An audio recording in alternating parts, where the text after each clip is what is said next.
We begin this morning with that wicked weather in the southeast. Deadly, really. The tornadoes there blamed for at least 5 deaths this morning. There were more than 100 reports of severe weather, tornadoes, gusty winds, and hail from Louisiana to the Carolinas on Wednesday. Reporter Ron Lee of our Charlotte affiliate WBTV is in Rock Hill, South Carolina, with the latest on this for us this morning. Good morning.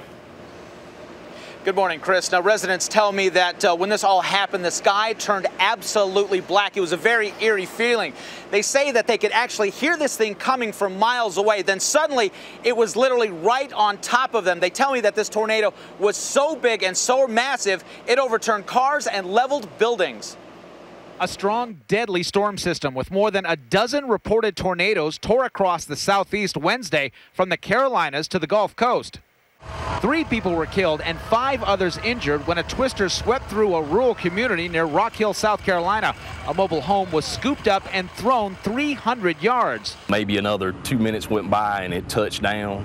It may have been on the ground, maybe 2 minutes, 3 minutes at the most. As soon as I seen it coming toward the house, we went to the back closet to try to avoid it and started praying to the Lord. In North Georgia, yet another suspected tornado uprooted a tree that came crashing down on an SUV, killing the owner inside.